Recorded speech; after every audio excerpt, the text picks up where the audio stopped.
নিয়ে এক বিছানায় ঘুমাতে পারবে না, বিছানা আলাদা করে দিতে হবে। তোমার মেয়ের বয়স 12 থেকে 14 বছর, তুমি বাবা হলেও সুযোগ নেই, বিছানা আলাদা করে দিতে হবে। ইসলাম আমাদেরকে সতর্ক করেছে, ওয়ালা তাকরাবুজ যিনা ইন্নাহু কানা ফাহিশাতাও ওয়া সাআ সাবিলা। ব্যভিচার করা তো দূরের কথা, তার ধারের পাশেও যাওয়া যাবে না। এজন্য বলতে চাচ্ছি ভাই অর্জুন, মুসলমানদের ঈমানের পরীক্ষা নিতে এসো না। আমরা সেই মুসলমান যারা মুতার যুদ্ধ করেছে, খাইবার করেছে, খন্দক করেছে, বদর করেছে, উহুদ করেছে। সংখ্যায় কম হতে পারি, আল্লাহ আছেন না নেই? সেই মহানবের সাহায্য আমাদের কাছে আসবে না? আসবে না?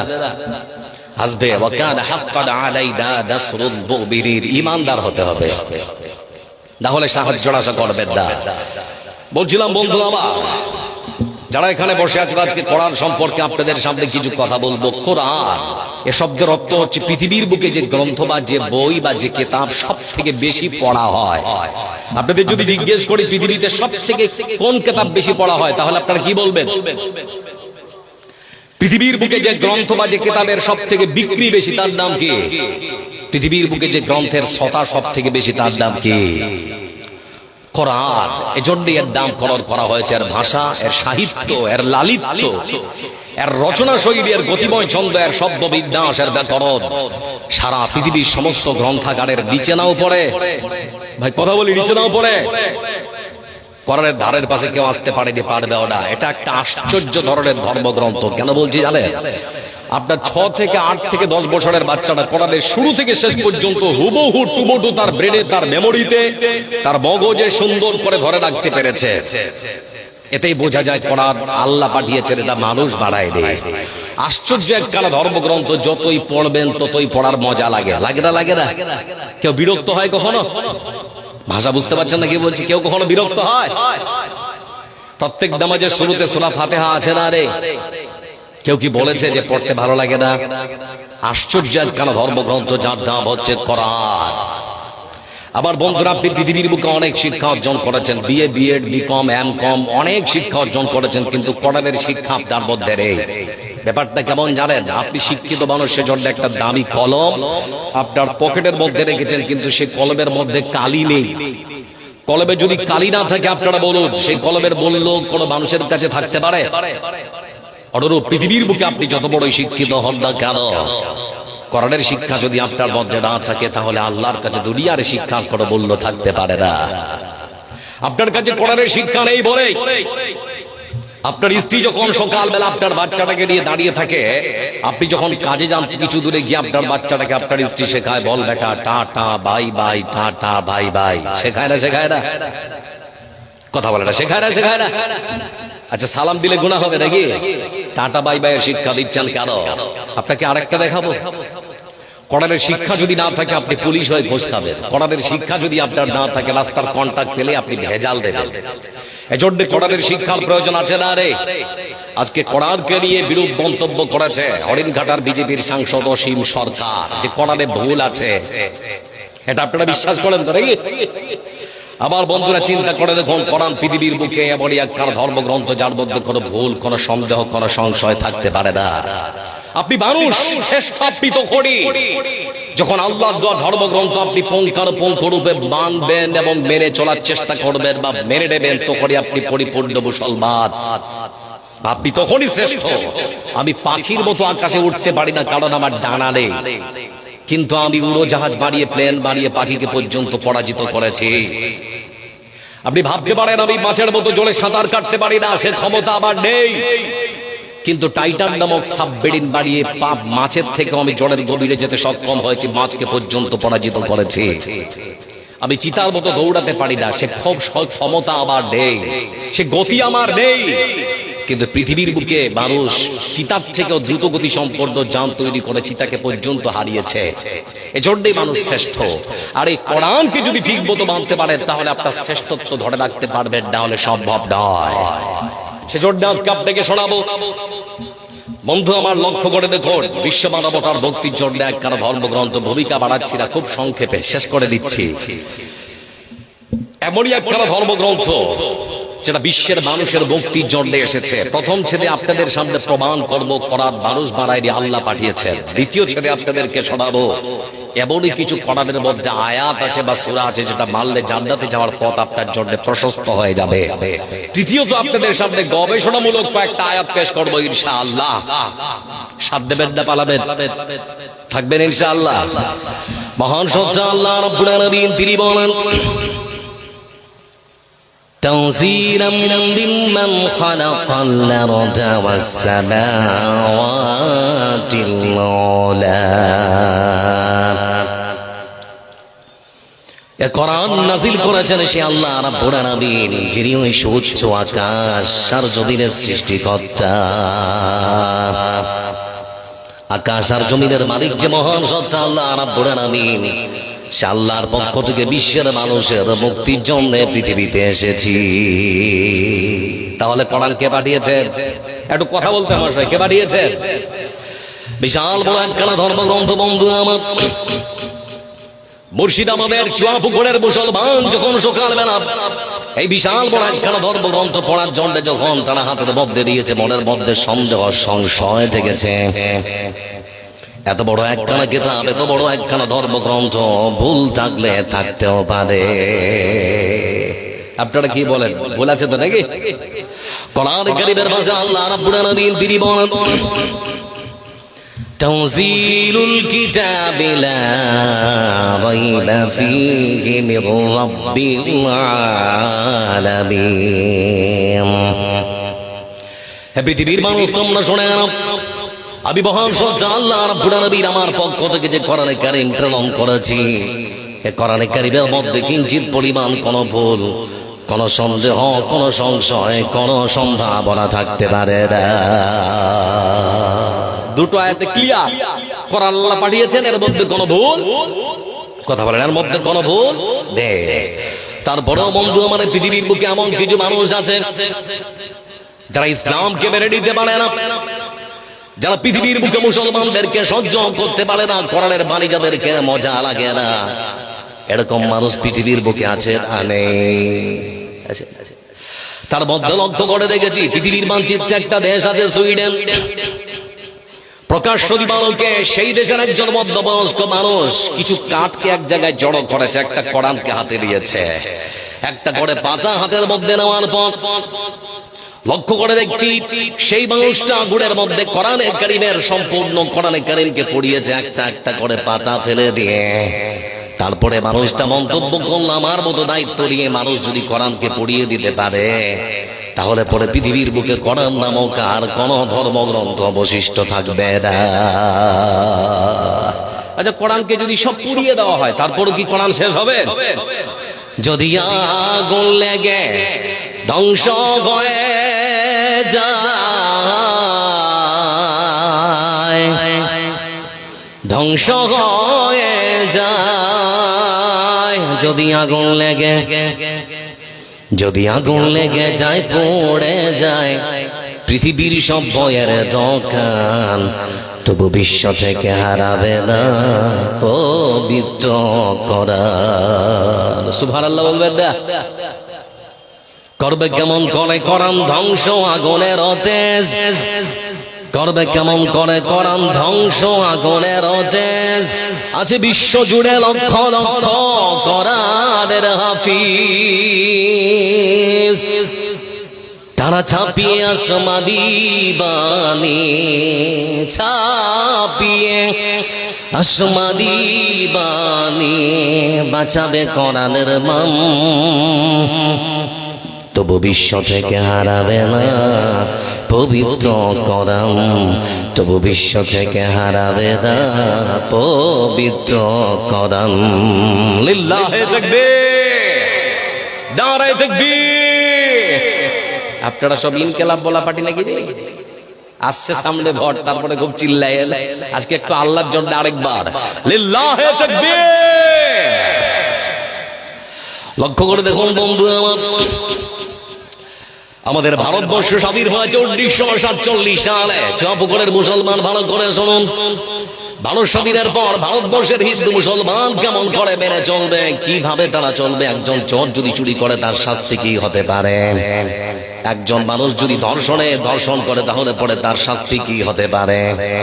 সেজন্য ভারতবর্ষের মানুষেরা মিলেমিশে একখানা সংবিধান তারা রচনা করেছে, কিন্তু ভারত স্বাধীনের পর থেকে সংবিধান রচনা করার পর থেকে বন্ধু আমার এখনো পর্যন্ত সংবিধানের বিভিন্ন ধারার আনুমানিক প্রায় 100বারেরও বেশি রদবদল পরিবর্তন বিবর্তন হয়েছে। কারণ যারা রাজনীতি করেন আপনারা জানেন, কোন দলের যদি 1/3 মেজরিটি পার্লামেন্টের মধ্যে থাকে তাহলে যে কোনো ধারার তারা রদবদল পরিবর্তন বিবর্তন করতে পারে। এজন্য বিজেপি স্লোগান দিয়েছিল আব কি বার 400 পার। দেখে আমার বন্ধুরা লক্ষ্য করে দেখুন, কিন্তু মহান সত্তা আল্লাহ রাব্বুল আলামিন তিনি আজ থেকে আনুমানিক প্রায় 1450 বছর পূর্বে এমন একখানা সংবিধান তিনি দিয়েছেন, এমনই একখানা ধর্মগ্রন্থ আমাদেরকে উপহার দিয়েছেন, যার রদবদল পরিবর্তন বিবর্তন আজ পর্যন্ত কেউ করে দেখাতে পারেনি। পারবে মনে হচ্ছে? কথা বলে পারবে? কোরআন কারীমের ভাষা আল্লাহ রাব্বুল আলামিন তিনি বলেন লা তাবদীলা লিকালিমাতিল্লাহ যালিকা হুয়াল ফাওজুল আযীম। পৃথিবীর মানুষ শুনে নাও, এমনই একখানা ধর্মগ্রন্থ দিয়েছে, পৃথিবীর কোন মানুষ যদি মনে করে রদবদল পরিবর্তন করে দেখাবো, তারপরেও কোন মানুষের পক্ষে রদবদল পরিবর্তন করা সম্ভব হতে পারে না। কারণ কোরআন মানুষই বানায়নি, পাঠিয়েছেন তিনি কে? কোরআন যদি চুয়া পুকুরের মানুষ মেনে নেয় তাহলে সম্মান বাড়বে না কমবে? কোরআন যদি মেনে চলি আমাদের ব্যক্তি জীবনে, পারিবারিক জীবনে, সাংসারিক জীবনে, গ্রামে, পাড়াতে কিংবা দেশে, তাহলে পরে মানুষের সম্মান বাড়বে না কমবে? আমি আব্দুল জব্বার জালসা করলাম, সকালবেলা বাড়ি গেলাম, বাড়ি যাওয়ার পর আমি আমার মাকে ডাকলাম, মাকে বললাম মা, তো আমাকে বলছে কি রে? মা কটটা যে নোংরা হয়ে গেছে গে, কি করবো? তো বলে খুলে রাখ, পরিষ্কার করে দেবো।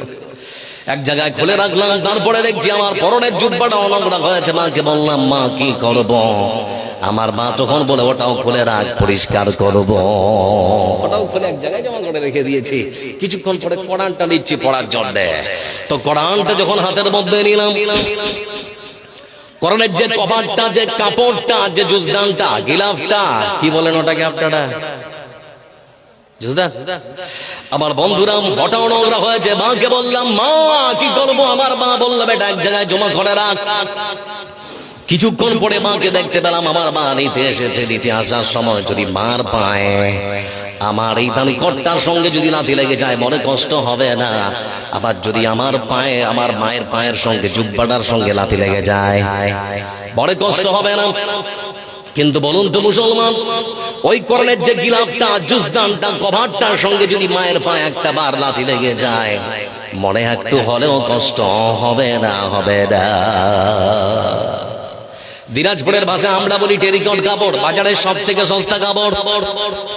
শুধুমাত্র বাজারের একখানা সস্তা কাপড় কোরআনের সংস্পর্শে আসার কারণে তার গিলাফ, তার কভার, তার জুজদান হওয়ার কারণে সম্মান বেড়েছে না কমেছে? কথা বলে না। বাড়িয়েছেন যিনি তিনি কে? যুবক ভাই আমার, তোমাকে বলতে চাই, তোমার হাতের মধ্যে যে মোবাইল, গান বাজনা, বাদ্যযন্ত্র তোমাকে একেবারে শেষ করে দিয়েছে। কোরআনের সংস্পর্শে এসে একবার যদি আল্লাহর এই হুকুমের কাছে আত্মসমর্পণ করতে পারো তাহলে পরে তোমারও সম্মান, তোমারও মর্যাদা আমার আল্লাহ বাড়িয়ে দিতে পারে। সম্মান দেওয়ার মালিককে? কথা বলে না কে? ওপার বাংলার 17 বছর একচ্ছত্র রাজত্ব করেছিল আওয়ামী লীগ, তার প্রধান ছিলেন শেখ হাসিনা। নাকি ভেবেছিলেন এত বড় দল, এত বড় সংগঠন কে আমাকে ক্ষমতার চেয়ার থেকে নামাবে? কিন্তু আল্লাহ যাকে চান সম্মান দেন, যাকে চান বেইজ্জত করেন, তাই তো? নাকি প্রাণ বাঁচাতে ভারতবর্ষে এসে অবস্থান করেছে, খবর আছে না আপনাদের কাছে? লক্ষ্য করে দেখুন বন্ধু আমার, এজন্য মহান সত্য আল্লাহ রাব্বুল আলামিন তিনি আমার একখানা ধর্মগ্রন্থ দিয়েছেন। আমার বন্ধুরা ধর্মগ্রন্থ মানলেই সম্মানটা বেড়ে যায়। লক্ষ্য করে দেখুন, এজন্য রাসূল বলেছেন খায়রুকুম মান তাআল্লামাল কুরআন ওয়া আল্লামা। এই পৃথিবীর বুকে সব থেকে আল্লাহর কাছে সব থেকে ভালো মানুষ হচ্ছে সেই সমস্ত মানুষ, সেই সমস্ত আল্লাহর বান্দা যারা কোরআনে কারীমের শিক্ষা অর্জন করেছে, বাড়িতে বসে থাকে না। অসংখ্য বাচ্চাকে যারা কোরআনের শিক্ষা দেয় এরা হলো সমাজের মধ্যে সব থেকে ভালো মানুষ। যারা কোরআন শিখেছে, শিখিয়েছে, এরা সব থেকে ভালো মানুষ গো।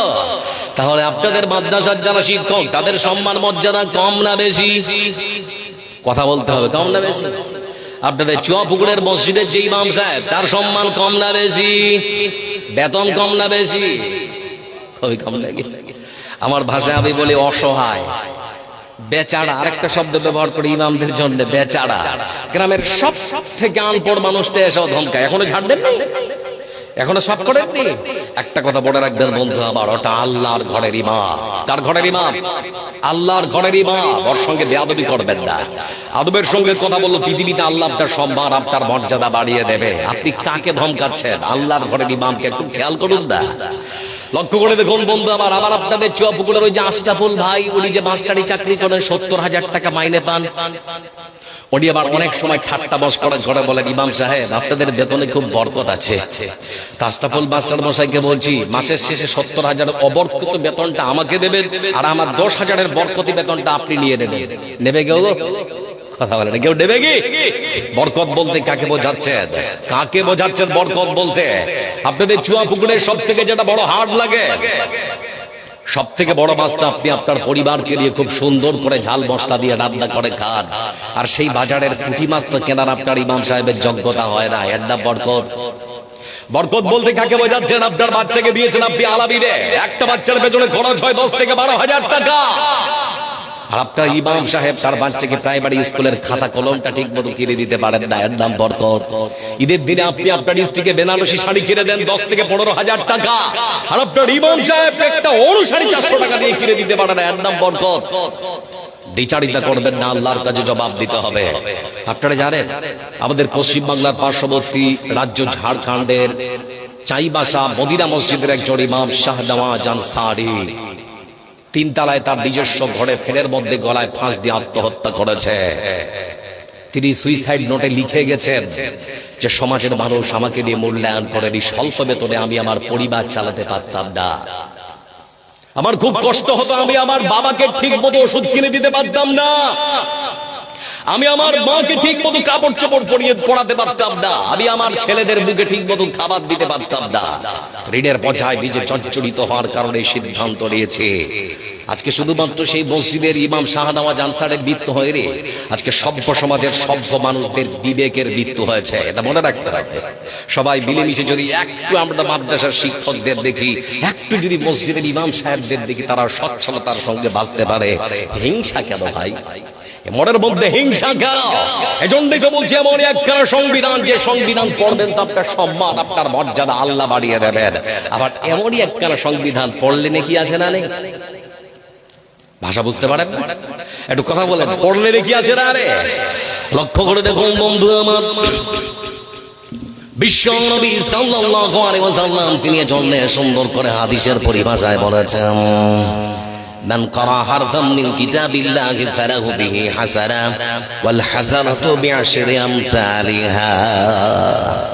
এই পৃথিবীর বুকে আল্লাহর কোন বান্দা যদি পবিত্র কোরআনে কারীম খানা তার হাতের মধ্যে দিয়ে একটা বার যদি পড়া শুরু করে দেয়, আমার রাসূল বলেছেন একখানা অক্ষর পড়বে তার আমলনামায় 10 খানা করে নেকি লেখা হবে।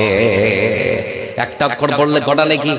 আচ্ছা, পৃথিবীতে আর কোন ধর্মগ্রন্থ আপনার জানা আছে যেটা পড়লে নেকি পাওয়া যায়? কথা বলেন, আছে কি?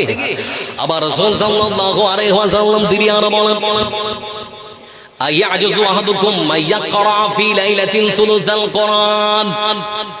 চুয়াপুকুরের বাবন ভাই বাপজান দাদা জান যারা আজকে উপস্থিত, রাসূল সাল্লাল্লাহু আলাইহি ওয়াসাল্লাম তিনি বলেছেন কোরআনে কারীমের মধ্যে এমনই একখানা সূরা আল্লাহ রাব্বুল আলামিন তিনি দিয়েছেন, একটা বার পড়ে যদি আপনি রাতের বেলা আপনার বিছানায় ঘুমাতে পারেন, আমার রাসূল বলেছেন তার আমলনামায় 10 পারা কোরআন পড়ার সম পরিমাণ নেকি লেখা হয়। আপনারা জানেন সেই সূরার নাম কি? আমার বন্ধুরা, সূরাতুল ইখলাস কোরআনে কারীমের সবথেকে বড় সূরা নাকি? কথা বলে না, সবথেকে বড় সূরা। ছোট্ট সূরাগুলোর মধ্যে একখানা ছোট্ট সূরা সূরাতুল ইখলাস। মুসলমান ভাই বাপ জান যারা বসে আছেন, কখনো কি ভেবেছেন যে এই ছোট্ট একখানা সূরা একবার পড়লে 10 পারার নেকি কেন? এর কারণ হচ্ছে কোরআনটাকে মূলত 3 ভাগে ভাগ করা হয়েছে।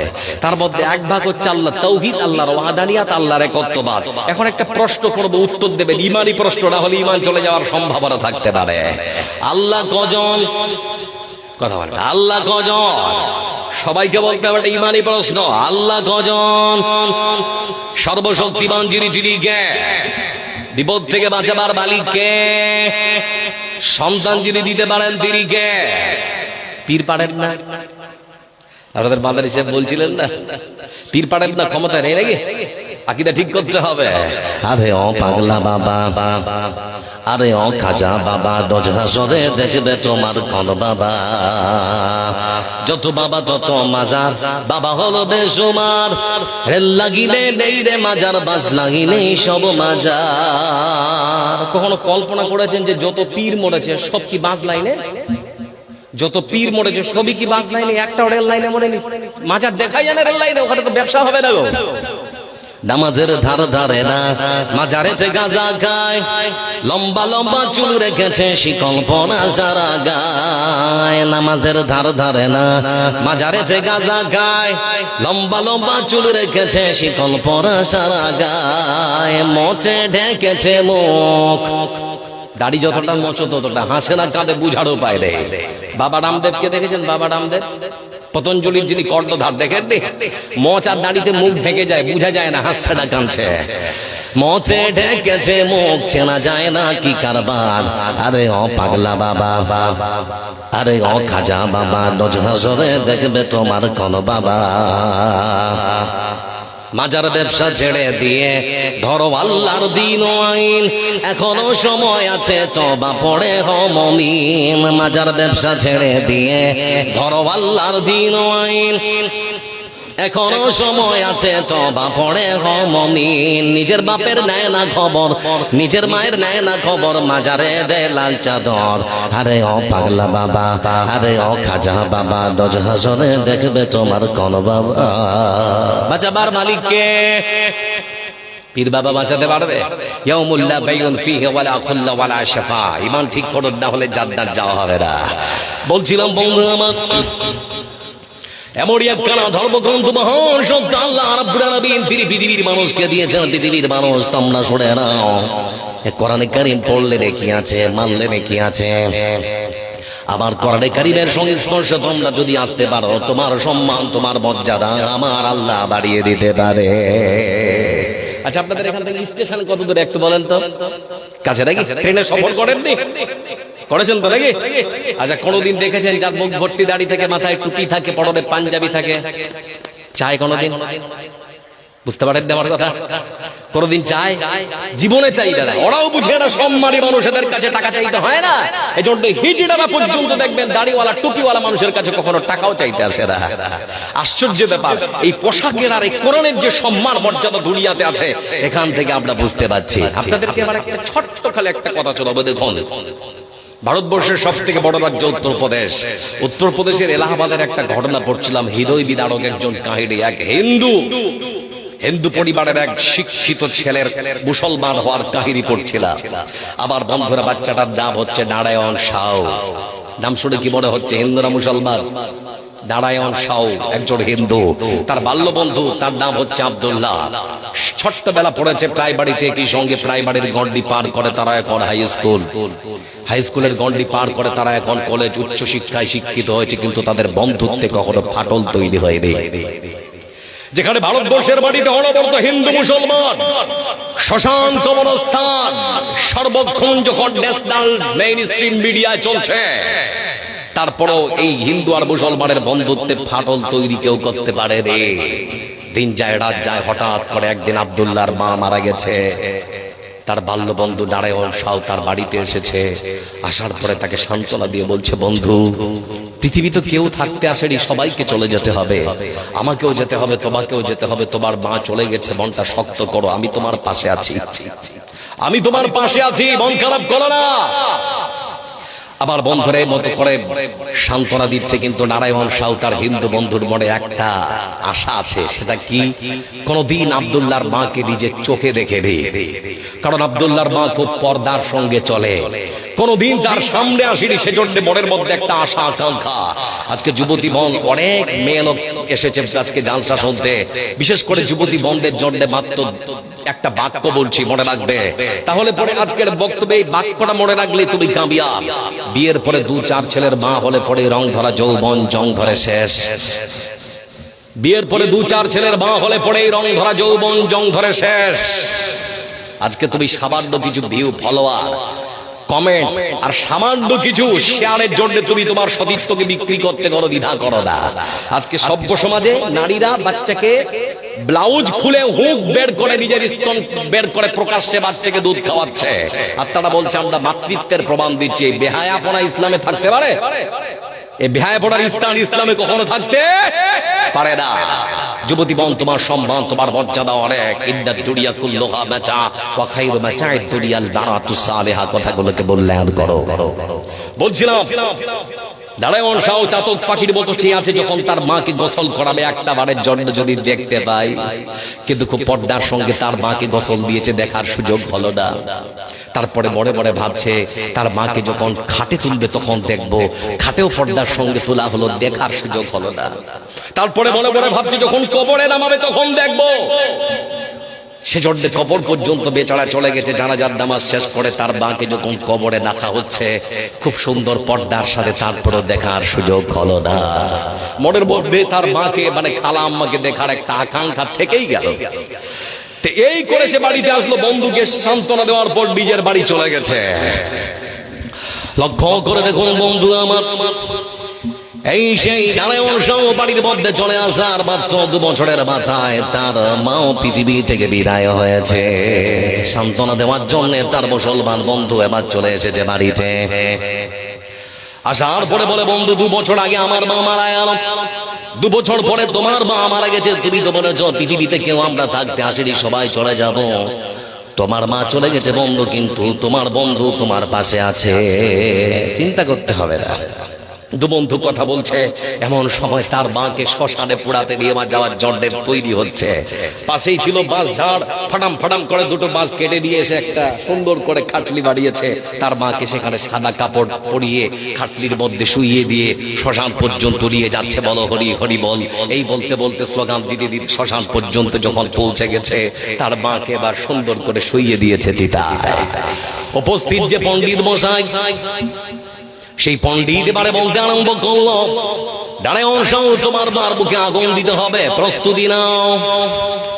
আমি নারায়ণ শাহ তখন পণ্ডিতকে বলতে শুরু করলাম, যে মাকে কোনোদিন কোনো কথা বলেনি, যে মাকে কখনো গাল বন্ধ করেনি, যে মার কোনোদিন চোখে চোখ রেখে কথা বলেনি, সেই মার মুখে আগুন দেওয়া আমার পক্ষে সম্ভব হতে পারে না।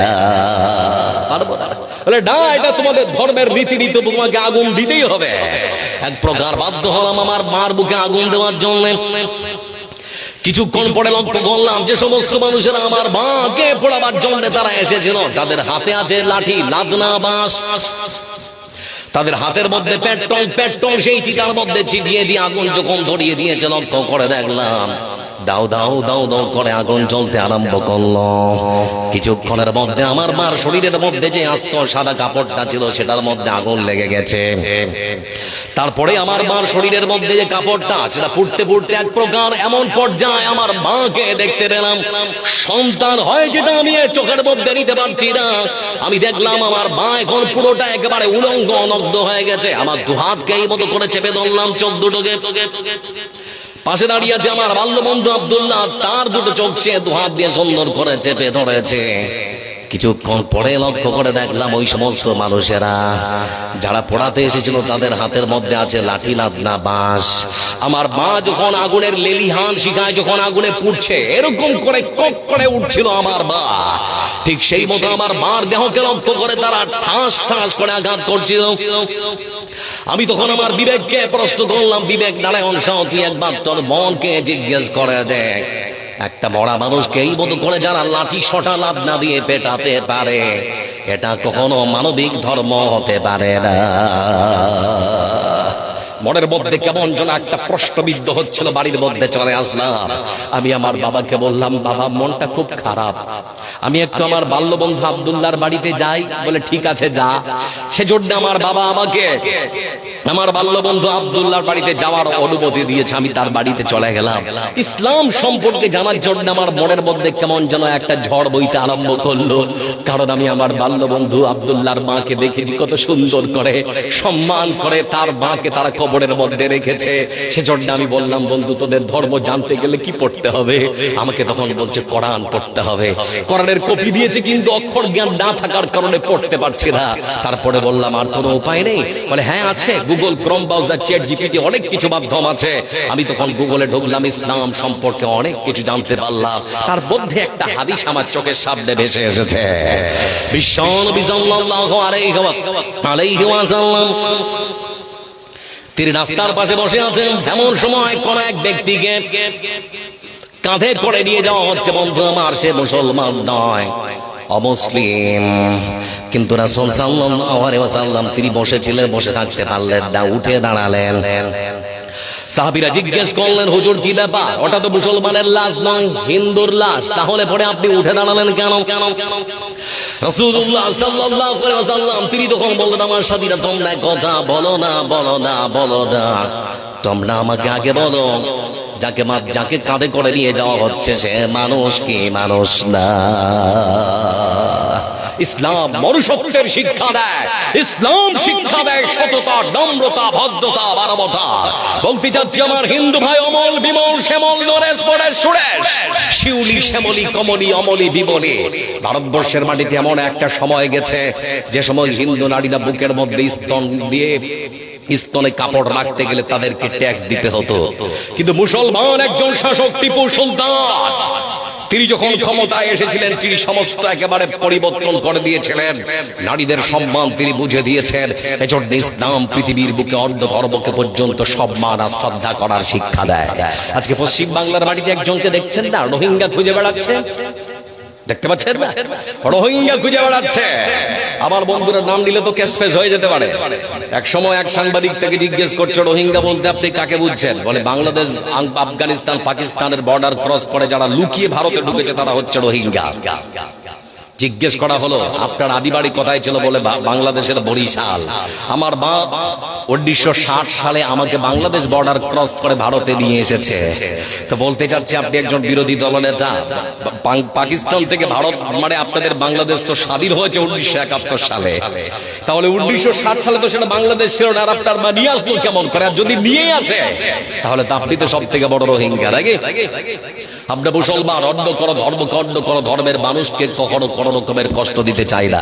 আচ্ছা, আল্লাহু আকবার বলে কোন মুসলমান একটা হিন্দুকে মেরেছে শুনেছেন কখনো? এরা বলা শুনেছেন কখনো?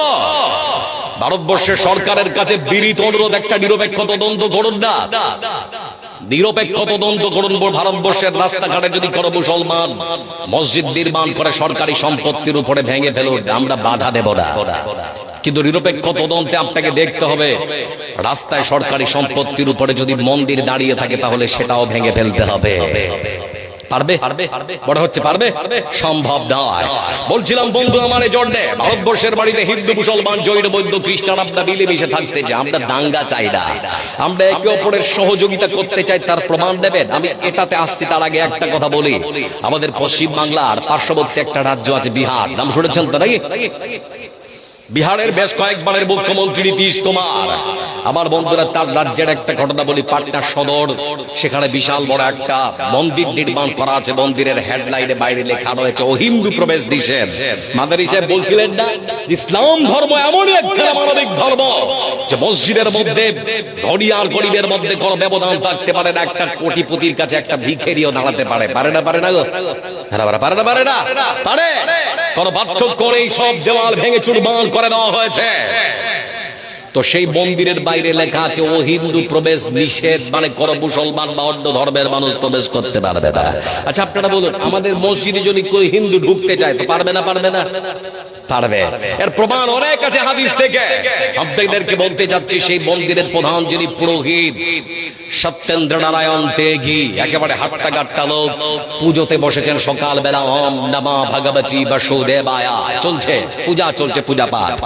এমন সময় রাম নবমীর সকালবেলা তার ছোট ছেলেটা আর অ্যাপাচি দিয়ে বেরিয়েছে, দুরন্ত গতিতে ছুটে চলেছে অ্যাপাচি। এমন সময় নিয়ন্ত্রণ হারিয়ে রাস্তার ডিভাইডারের সজোরে ধাক্কা মারলো, মাথা থেকে রক্তক্ষরণ শুরু হয়ে গেল। তার বন্ধুরা তড়িঘড়ি করে পাট্টা সরকারি সদর হাসপাতালে ভর্তি করলো।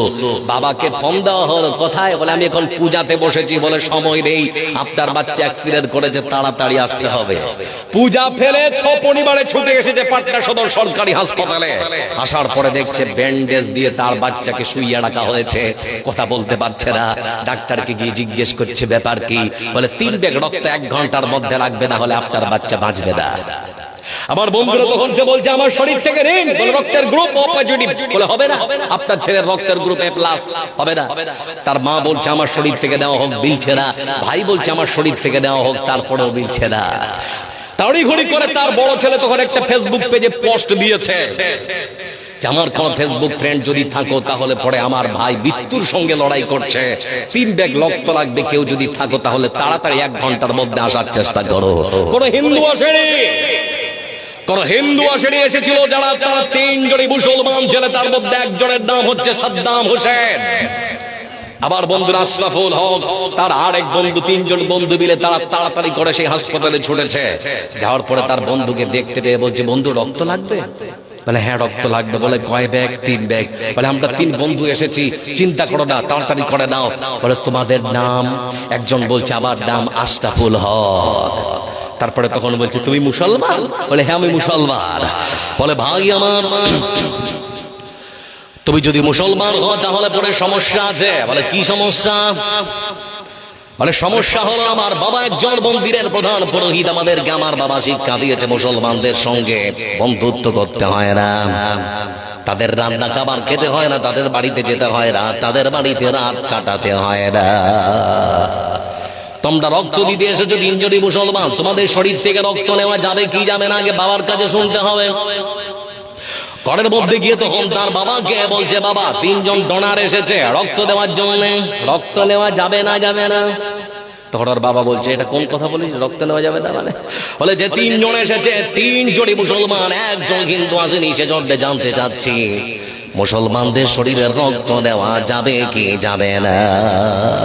কারণ তুমি তোমাদেরকে শিখিয়েছো তাদের সঙ্গে বন্ধুত্ব করতে নেই, তাদের বাড়ি যেতে নেই, তাদের রান্না করা খাবার খেতে নেই, তাদের বাড়ি রাত কাটাতে নেই, সেজন্য জিজ্ঞেস করতে এসেছি সেই সব মুসলমানদের শরীরে রক্ত নেওয়া যাবে কি যাবে না? সে পুরোহিত বসাই তখন একেবারে ছিটকে উঠে তখন বলছে রাত পাগলা কোথাকার, রক্ত নিতে কোনো বাধা নেই, ধর্ম টর্ম পড়ে দেখা যাবে। বুঝতে পারছেন? মানে বিপদে পড়লে এরকমই হয় নাকি? এজন্য বলতে যাচ্ছি বন্ধু আমার, এই সেই নারায়ণ সাম, তিনি তখন ইসলাম ধর্ম নিয়ে গবেষণা করতে আরম্ভ করলেন। তারপরে পরে বন্ধু আমার ইসলাম সম্পর্কে তিনি যখন ভালো ধ্যান ধারণা অর্জন করেছেন, তারপরে তার বন্ধু আব্দুল্লাহকে ডেকে বলছেন বন্ধু আমি এবার কালেমা পড়ে মুসলমান হব। বলে তোর বাবা তোকে মেরে ফেলবে? বলে না আমি কালেমা পড়ে মুসলমান হব। তাকে কালেমা শাহাদা পাঠ করা হলো, আশহাদু আল্লা ইলাহা ইল্লাল্লাহ ওয়া আশহাদু আন্না মুহাম্মাদার রাসূলুল্লাহ। কালেমা শাহাদা পাঠ করার পর নামাজের রুকু সেজদা সব শিখেছে, তো বাড়িতে চলে গেছে। দরজা বন্ধ করে মাঝে মাঝে নামাজ পড়ে, কেউ দেখতে পায় না।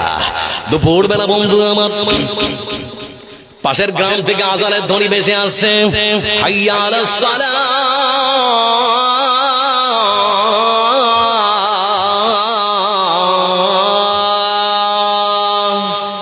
নামাজে দাঁড়িয়েছে সুন্দর করে, ঘরের দরজাটা বেচারা লাগাতে ভুলে গেছে।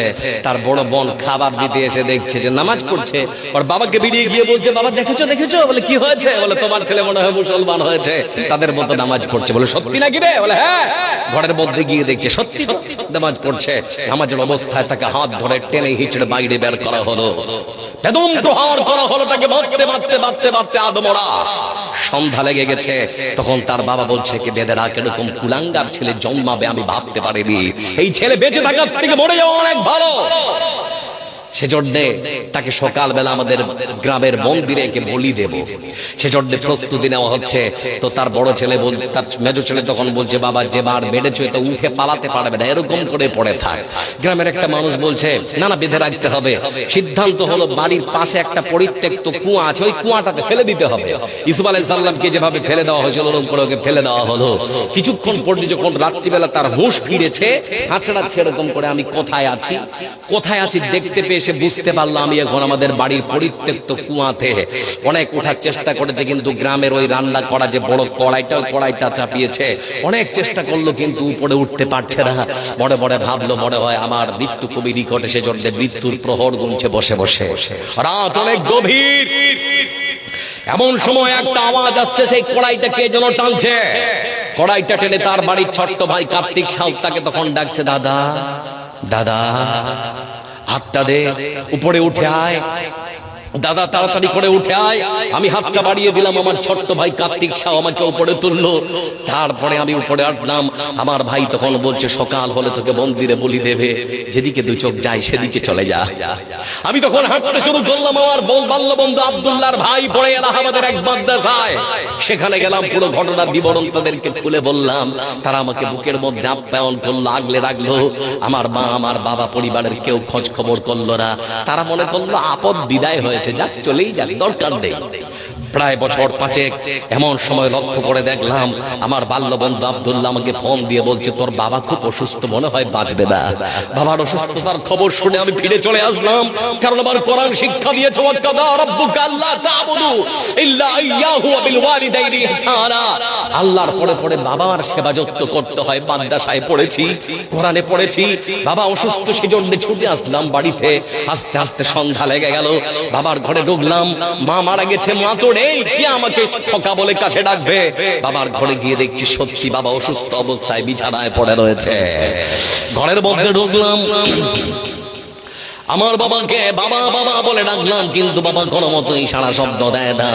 কাছে যখন গেলাম জানতে পারলাম আমার বাবা বিছানায় পেশাব পায়খানা করে, একেবারে বিছানায় পড়ে রয়েছে, কথা বলার ক্ষমতা নেই। কাপড় চোপড় সম্পূর্ণ পরিষ্কার করলাম, ওষুধপত্র খাওয়াতে আরম্ভ করলাম। কয়েকদিন পর আমার বাবা যখন অসুস্থ হয়, চোখ মেলে আমার দিকে তাকিয়েছে, মুখের মধ্যে তখন বড় বড় দাড়ি, মাথার মধ্যে টুপি, পরনে পাঞ্জাবি। আমার বাবা এবার আমাকে জিজ্ঞেস করছে, বাবা তুমি কে, তোমাকে তো চিনতে পারলাম না। আমি তখন বলতে শুরু করলাম, বাবা আমি তোমার হতভাগা সন্তান, আমার নাম নারায়ণ সাউ ওরফে আব্দুর রহমান। বলে তুমি কালেমা পড়ে মুসলমান হয়েছিল? বলে হ্যাঁ, আমি তোমার সেই সন্তান। বলে কেন এসেছো? বলে আমার কোরআন শিক্ষা দিয়েছে, আমার কোরআন আমাকে বলেছে আল্লাহর পরে পরে বাবা মার সেবা যত্ন করতে হয়, সেজন্য তোমার কাছে ছুটে এসেছি।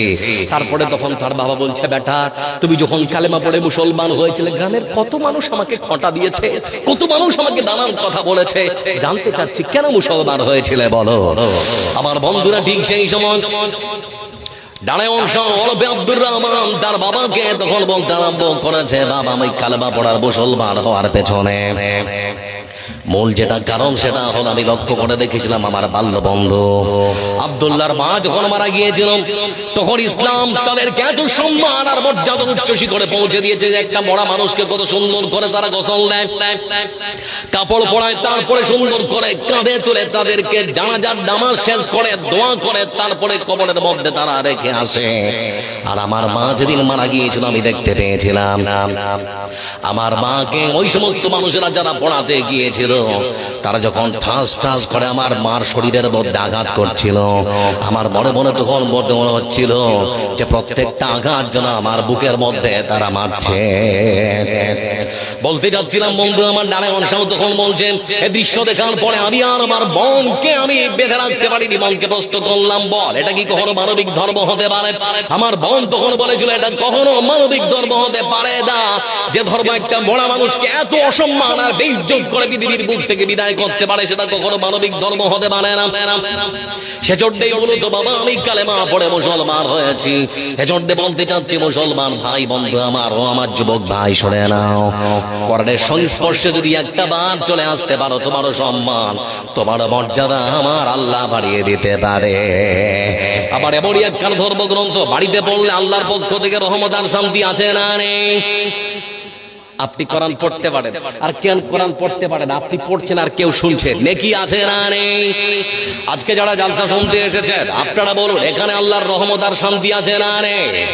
কোরআন কারীমের ভাষা আল্লাহ রাব্বুল আলামিন তিনি বলেন, وَإِذَا قُرِئَ الْقُرْآنُ فَاسْتَمِعُوا لَهُ وَأَنصِتُوا لَعَلَّكُمْ تُرْحَمُونَ। আল্লাহ রাব্বুল আলামিন তিনি বলেছেন, বান্দা তোমরা ভালো করে শুনে নাও, যখন তোমাদের সামনে কোরআন সুমধুর কণ্ঠে তেলাওয়াত করা হবে, কোরআন যখন তোমাদের সামনে সুন্দর করে তেলাওয়াত করা হবে, যদি তোমরা নীরব হয়, স্থির হয়, খুব সুন্দর শান্তভাবে মনোযোগ দিয়ে যদি তোমরা কোরআন শ্রবণ করতে পারো, তাহলে পড়ে শুনে নাও, আমি আল্লাহ আমার পক্ষ থেকে তোমাদের উপরে রহমত আর শান্তি বর্ষণ করা হবে। এবার আপনাদেরকে ছোট্ট একটা দলিল দিই, আর কোরআন যদি আপনি আপনার বাড়িতে সকাল সন্ধ্যা পড়েন তাহলে দেখবেন রহমত আছে। হাদিসের পরিভাষায় বন্ধু আমার রাসূল সাল্লাল্লাহু আলাইহি ওয়াসাল্লাম তিনি বলেছেন, কোন এক ব্যক্তি কানা রাজুলুন ইয়াকরাউ ফি দারিহি সূরাতুল কাহফ, এক ব্যক্তি ফজরের ঠিক আগে তার বাড়িতে সূরা পড়ছে, কোরআনে কারীমের মধ্যে একটা সূরাতুল কাহফ। আমার বন্ধুরা, এমন সময় তার বাড়ির ঘোড়াটা একটা খুঁটিতে বাঁধা ছিল। কোরআন যখন পড়তে আরম্ভ করেছে, ঘোড়াটা এত লাফাতে আরম্ভ করেছে, মনে হচ্ছে ঘোড়ার রশি ছিল এখানে মনে হয় পালিয়ে যাবে। ওই সাহাবী তখন কোরআনটা বন্ধ করে যেই ঘোড়ার সামনে গিয়েছে, ততক্ষণাৎ ঘোড়ার লাফালাফি সব বন্ধ হয়ে গেল। আবার যখন ঘোড়ার কাছ থেকে ফিরে এসে কোরআন পড়তে আরম্ভ করেছে, ঘোড়ার লাফালাফি তখন আবার চালু হয়ে গেছে। فأصبح أتى النبي صلى الله عليه وسلم فذكر ذلك له وقص عليه। সকাল যখন হয়েছে, সেই সাহাবী তখন রাসূল সাল্লাল্লাহু আলাইহি ওয়াসাল্লামের কাছে এসে বলতে আরম্ভ করেছে, আল্লাহ রাসূল, আজকে ফজরের ঠিক আগে চাঁদনি রাতে আমার বাড়িতে আমি কোরআন পড়ছিলাম, কিন্তু আমার ঘোড়াটা লাফাতে আরম্ভ করল। কোরআন বন্ধ করে যেই ঘোড়ার কাছে গেলাম, লক্ষ্য করে দেখলাম ঘোড়ার লাফালাফি বন্ধ হয়ে গেল। আবার ফিরে এসে যখন কোরআন পড়তে আরম্ভ করলাম, লক্ষ্য করে দেখলাম আবার ঘোড়াটা লাফাতে আরম্ভ করেছে। আল্লাহ রাসূল, আপনার কাছে জানতে চাচ্ছি ব্যাপারটা কি, কারণটা কি, ঘোড়াটা কেন লাফাচ্ছিল? রাসূল সাল্লাল্লাহু আলাইহি ওয়াসাল্লাম তিনি বললেন, তিলকা সাকিনা তানাজ্জালাত বিল কোরআন। আমার সাথে শুনে নাও, যখন তুমি তোমার বাড়িতে সুমধুর কণ্ঠে কোরআনে কারীম তেলাওয়াত করছিলে, ঠিক সেই সময় আকাশ থেকে অনেক ফেরেশতা তোমার বাড়ির উপরিভাগে এসে তোমার কোরআনের তেলাওয়াত শুনছিল। ওই ফেরেশতাদেরকে যখন তোমার বাড়ির ঘোড়াটা দেখতে পাচ্ছিল, ঘোড়াটা তখন লাফাতে আরম্ভ করেছিল। আবার যখন তুমি কোরআন বন্ধ করে ঘোড়ার পাশে যাচ্ছিলে, তখন ফেরেশতারা উপরে যেতে আরম্ভ করছিল। যখন দেখতে পেত না, তখন আবার ঘোড়াটা লাফালাফি বন্ধ করে দিত। কি বুঝলেন বন্ধু আমার? বাড়িতে কোরআন পড়লে আল্লাহর পক্ষ থেকে রহমত আর শান্তি আর বরকত আছে না নেই? এখন কি আর সেই সময় আছে? যুবকেরা পাবজি আর ফ্রি ফায়ারে, আর আমাদের মায়েরা সব সিরিয়ালে, নাকি? আপনাদের দিকে যুবকেরা ফ্রি ফায়ার খেলে না খেলে না? আর মা বোনেরা সিরিয়াল দেখে না? স্বামী সংসার ছাড়তে পারে ওরা, স্বামী সংসার ছাড়তে পারে ওরা, কোরআন হাদিস ছাড়তে পারে ওরা, ছাড়বে না বাংলা সিরিয়াল, বাংলা গাজি ঘরে ঘরে বাধাইছে গোলমাল ভাইরে, স্টার জলসা ঘরে ঘরে বাধাইছে গোলমাল।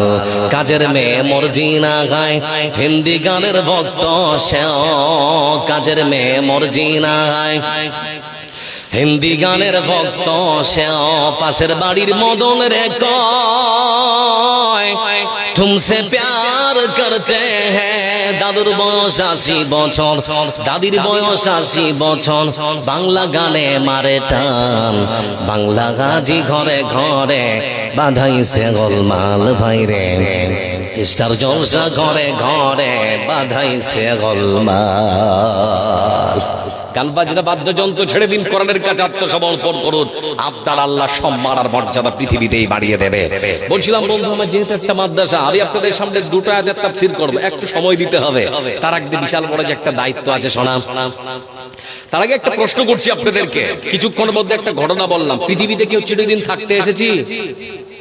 হেরা বলুন থাকতে এসেছি না, কে কখন চলে যাব বলতে পারবো না। আমি আব্দুল জব্বার অনেক টাকার মালিক, আমার বাড়ি আছে, আমার গাড়ি আছে, আমার সম্পদ আছে, আমার অনেক কিছু আছে, কিন্তু আপনি দেখতে পারবেন, আপনি বুঝবেন, একটু ভালো করে মাথা ঠান্ডা করে বুঝুন তো, আপনার পুরো বডিটাই আছে, কিন্তু আপনার রূহ নামক যে জীবন, এই জীবনটা আল্লাহ যদি কেড়ে নেয়, বডিটার কোনো মূল্য থাকতে পারে? কথা বলে থাকতে পারে? বড়ার সঙ্গে সঙ্গে তিনটে জিনিস হারিয়ে যায়, তিনটে জিনিস শেষ, নাম শেষ, পরিচয় শেষ, মালিকানা শেষ। নাম শেষ, পরিচয় শেষ, মালিকানা শেষ। আমি আব্দুল জব্বার মরে গেলে আমার নাম ধরে আর কেউ ডাকবে না। আপনারা যদি কেউ আমাকে মাটি দিতে যান, তখন সবাই আমাকে সম্বোধন করবে লাশটা কোথায়। আব্দুল জব্বার কোথায় এটা আর কারো মুখে শোনা যাবে না, সবাই বলবে লাশটা কোথায়। বলবে না? বলবে না? লাশটা কোথায়? আমার বন্ধুরা, তারপরে নাম শেষ, পরিচয় শেষ, মালিকানা শেষ, মানে বাড়ির মালিকানা শেষ, গাড়ির মালিকানা শেষ, সম্পদের মালিকানা শেষ। আপনি যা কিছু অর্জন করেছেন সব কিছুরই মালিকানা শেষ। এজন্য বিশ্বনবীর হাদিস, যা খেয়ে হজম করে টয়লেটে ঢেলে এসেছেন সেটা আপনার, আর যা পড়ে ছিঁড়ে ফেলেছেন সেটা আপনার, বাদ বাকি আপনার আর কিচ্ছু নয়। যা আছে ওটা আপনার পরবর্তী প্রজন্ম যারা আসবে ওরা ভোগ দখল করবে। আপনি যখন আপনার বাপ দাদার ভোগ সম্পত্তি ভোগ দখল করছেন, ওরকম আপনার পরবর্তী প্রজন্ম যারা আসবে ওরা ভোগ দখল করবে। আপনার কি চড়ে বলছিলাম বন্ধু, আমার ছোট্ট একটা 2 মিনিটের ঘটনা বলছি, আমার দিকে চেয়ে থাকুন। আচ্ছা, আপনাদের এলাকায় এরকম হয় না? ছেলে মারা গেছে, ছেলেকে কোলে করে বাপ কবরে রেখে দিচ্ছে, আর কিছুক্ষণ পর মাটি দেওয়ার জন্য সে বাবা কবরের উপরে দাঁড়িয়ে আছে, আর ছেলেকে কবরের ভেতরে ঢুকিয়ে দিয়েছে। এরকম হয় না? হয় না? কথা বলে এরকম দেখেন দৃশ্য কত এরকম হয় আমার বন্ধুরা। তার মধ্যে একটা শুধুমাত্র 2 মিনিটের কথা আপনাদের সামনে বলছি। আমাদের পার্শ্ববর্তী দেশ বাংলাদেশের মাটিতে কিছুদিন আগে আমরা লক্ষ্য করে দেখেছিলাম, ঢাকার মাইলস্টোন উত্তরার কলেজ এবং স্কুলে ছোট ছোট বাচ্চারা যখন তারা পড়ছিল, ঠিক সেই সময় যুদ্ধ বিমান, এক প্রশিক্ষণ প্রাপ্ত যুদ্ধ বিমান সেখানে ভেঙে পড়েছিল। আপনাদের কাছে খবর এসেছিল তো নাকি? শুনেছিলেন? প্রশিক্ষণ প্রাপ্ত যুদ্ধ বিমান যখন ভেঙে পড়ল, ঠিক সেই সময় বন্ধু আমার, একজন মা, এক সন্তানের মা, একটাই শুধুমাত্র তার ছেলে, সেই মাকে দেখে তার ছেলের বর্ণনা দিচ্ছিলেন। সকালবেলা যখন আমার বাচ্চাটাকে স্কুলে যেতে হবে, আমার ছোট্ট জুনায়েদ, বাচ্চাটার নাম জুনায়েদ, আমার ছোট্ট জুনায়েদকে যখন উঠাচ্ছি, আমার ছোট্ট বাচ্চা জুনায়েদ বলছে, বাবা, মা, আমি আজকে স্কুলে যাব না, শরীরটা খারাপ। যেভাবে ছোট বাচ্চারা বলে, তো ওরকম করে আমার ছোট্ট বাচ্চাটাও বলছিল, মা, আমি আজকে স্কুল যাব না। তখন আমার বাচ্চাকে বললাম, বেটা, লেখাপড়া করে না মানুষ হলে তোকে সমাজের মানুষ বললে আর করবে না। এখানে একটা বাক্য যোগ করছি, একবেলা কম খাবেন, কিন্তু আপনার বাচ্চাটাকে লেখাপড়া করে মানুষ করাতে হবে। আপনার ছেলের জন্য সম্পদ ছেড়ে যেতে হবে না, নিজের ছেলেকে সম্পদ বাড়িয়ে যেতে হবে। কথাটা অল্প কিন্তু অনেক কিছু ঢুকে আছে। বলছিলাম বন্ধু আমার, আমি আর বাচ্চাটাকে অনেক উঠাবার জন্য চেষ্টা করলাম, কিন্তু উঠছে না।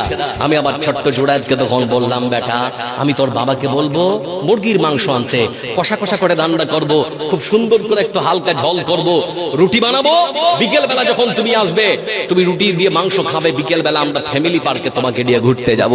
আমার ছোট্ট জুনায়েদ তখন খুশি হয়ে গেল, আমাকে তখন বলছে, মা, তাহলে আমি স্কুলে যাব। স্কুলে যাওয়ার জন্য আমি আমার ছোট্ট জুনায়েদকে যখন পোশাকটা পরিয়ে দিলাম, গাড়ি আসলো, আমার ছোট্ট জুনায়েদকে গাড়িতে নিয়ে চলে গেল। 1:15 নাগাদ যখন বিমান ক্রাশ করলো, আমার গ্রামের মধ্যে হইচই, চিৎকার চেঁচামেচি। এক মহিলা পাশের বাড়ির তখন আমাকে এসে বলছে, তোমার ছেলে যে স্কুলে পড়ে ওখানে নাকি বলে বিমান ভেঙে পড়েছে, একটু টেলিভিশনটা খুলে দেখো না। আমি আমার বাড়ির টেলিভিশনটা যখন খুলে দেখলাম, আমি তখন দেখতে পাচ্ছিলাম ছোট্ট ছোট্ট বাচ্চারা তারা কান্না করছিল। কিছুক্ষণের মধ্যে দেখতে পাচ্ছি আমার ছোট্ট জুনায়েদ, আমার কলিজার একমাত্র ছেলে ছোট্ট জুনায়েদকে দেখতে পাচ্ছি। আমার ছোট্ট বাচ্চার সেই কাপড়ের ড্রেস, স্কুলের ড্রেস, ওটাতে আগুন লেগে গেছে। আর আমার ছোট্ট জুনায়েদ আমাকে তখন ডাকছে, মা, বাঁচাও, মা, আমাকে বাঁচাও। ঠিক সেই মুহূর্তে মনটা করছিল টেলিভিশনের ভেতরে যদি হাতটা ভরে দিতে পারতাম, আমি আমার ছোট্ট জুনায়েদকে টেনে হিচড়ে বের করতাম, কিন্তু কোনো সুযোগ ছিল না। নীরব দর্শক হয় আমি আমার বাচ্চাকে মৃত্যুর মুখ পর্যন্ত দেখলাম। কিন্তু বাংলাদেশের ওই সমস্ত মানুষেরা যারা সামান্য ভিউ, কমেন্ট, শেয়ার আর সামান্য কিছু টাকা কামাবার জন্য মোবাইলের মধ্যে ক্যামেরা করছিল, কিন্তু আমার ছোট্ট জুনায়েদকে কেউ বাঁচাতে আসেনি। মা ক্ষেপ করে বলছে, আমি যদি আমার ছোট্ট জুনায়েদকে না পাঠিয়ে তার কথা শুনে নিতাম, তাহলে হয়তো আমার বাচ্চাটা আজকে বেঁচে থাকতো, মরে যেত না। কিন্তু বন্ধু আমার, বলতে চাচ্ছি, মরণের জন্য করার সময় লাগে, কথা বলার আগে কি না, পৃথিবীতে আসা সিয়াল আছে, যেমন কোন সিয়াল নেই। এজন্য দিকে কখন চলে যাব বলতে পারবো না। আজকে আপনাদের মাদ্রাসা, এটা আপনাদের এলাকার একটা সম্পদ। যে গাছ লাগিয়েছিলেন তার ফল আপনারা যে চোখের সামনে দেখতে পেলেন কিছুক্ষণ আগে। বন্ধু আমার, অনেক মানুষ এখানে বসে আছেন, টাকাওয়ালা মানুষ আছেন। কোন আল্লাহর বান্দা 5টা করে 1000 টাকা, 10টা করে 1000 টাকা দিতে পারে এরকম কোন মানুষ? 1টা করে 1000 টাকা চটচট করে 30 জন মানুষ দিতে পারেন আছেন কেউ? কেউ আছে? 1000 করে, 5000 করে, আমি বেশি চাইবো না, কিন্তু আল্লাহ কাকে কবুল করবেন জানি না। মা বোন যারা আছেন আপনাদেরকেও বলি, অনুরোধ করছি কিছু কিছু করে দেওয়ার জন্য, অল্প কিছু করে, যেটা খাবার জন্য নিয়ে এসেছেন সেটা আজকে দিয়ে দিন। কেউ আছেন? বিসমিল্লাহ করুন। একজন 1000 টাকা, 5000, 5000 টাকা আমার ভাইজান উনি দিয়েছেন 5000 টাকা। লিল্লাহে তাকবীর, আল্লাহুম্মা সাল্লি আলাইহি, আল্লাহু বারিক আলাইহি। ভাই কেউ জোড়া হবেন? 1000 করে 30 জন মানুষ আসুন, 1000 করে 30 জন। চোখ বুঝিলে এই দুনিয়ার নয় তো তুমি কেউ যে। খায়রুল ইসলাম শ্রীরামপুর মৃত ছেলে, মৃত মা, শাশুড়ি। আচ্ছা, মৃত ছেলে, মৃত মা, শাশুড়ি সবারই জন্য কত দিয়েছে? আল্লাহু সামাদ। এখানে কি আছেন? নেই। 25000 টাকা শ্রীরামপুর থেকে। আচ্ছা, খায়রুল ভাই উনি দিয়েছেন আপনাদের মাদ্রাসার জন্য 25000 টাকা। নারায়ে তাকবীর, লিল্লাহে তাকবীর, আল্লাহুম্মা সাল্লি আলা, আল্লাহুম্মা বারিক আলাইহি। রব্বুল আলামিন দোয়া চেয়েছেন, আল্লাহ তাদের মনের আশা আকাঙ্ক্ষা তুমি পূরণ করে দাও। সবারই জন্য দোয়া করব শেষের দিকে। কেউ আর আছেন? আমি চটচট করে চাইছিলাম, কারণ আজকে সময়টা খুবই মূল্যবান। একটু আসুন তাড়াতাড়ি করে। চোখ বুঝিলে এই দুনিয়ার নয় তো তুমি কেউ যে আর। হায় রে মানুষ, আঁকড়ে মানুষ করছো মিছে অহংকার। দম ফুরাইলে সবই পর, জুটবে না আর দালান ঘর। দম ফুরাইলে সবই পর, জুটবে না আর দালান ঘর। মরিচিকার ঘোরে পিছু করছো যে ভুল বারে বার। বাঁশের ছাউনি পচার আগে পচে যাবে লাশ তোমার। বাঁশের ছাউনি পচার আগে পচে যাবে লাশ তোমার। যে ক্ষমতার বড়াই করো কাজে তোমার আসবে না। এই যে সাদের দেহ কানাও নিজের বলে চলবে না। যে ক্ষমতার বড়াই করো নিজে তোমার আসবে না। এই যে সাদের দেহ কানাও নিজের বলে চলবে না। আজরাগিল তো ডাকছে তোমায়, নাই রে উপায় পালাবার। বাঁশের ছাউনি পচার আগে পচে যাবে লাশ তোমার। বাঁশের ছাউনি পচার আগে পচে যাবে লাশ তোমার।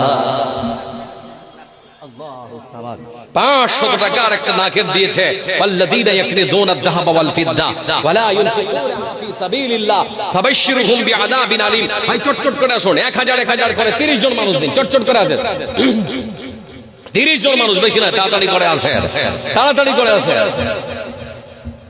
আর কে আছেন বন্ধু আমার? টাকার গরমে ঘন তোমার পা পড়ে না মাটিতে। মুখে শুধু আমি আমি, তুমি প্রথম সারিতে। টাকার গরমে ঘন তোমার পা পড়ে না মাটিতে। মুখে শুধু আমি আমি, তুমি প্রথম সারিতে। অপর ভাইকে ভাবছো নিচ বুকে পুষে হায়াদার। বাঁশের ছাউনি পচার আগে পচে যাবে লাশ তোমার। বাঁশের ছাউনি পচার আগে পচে যাবে লাশ তোমার। ভাই আমার এতগুলো মানুষ আছে, 30 জন হবে না গো? আর কে আছেন? তুমি না, 5টা মিনিট আছে আপনাদের কাছে। কেউ আছে না? আসুন, 5000 10000 যারা বড় পার্টি আছেন একটু দেন। আসেন, কত?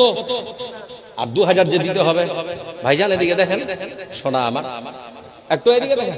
জোর নয়, যদি মনে করেন তো দিবেন, লিখিয়ে দেন না তো বড় ভাই।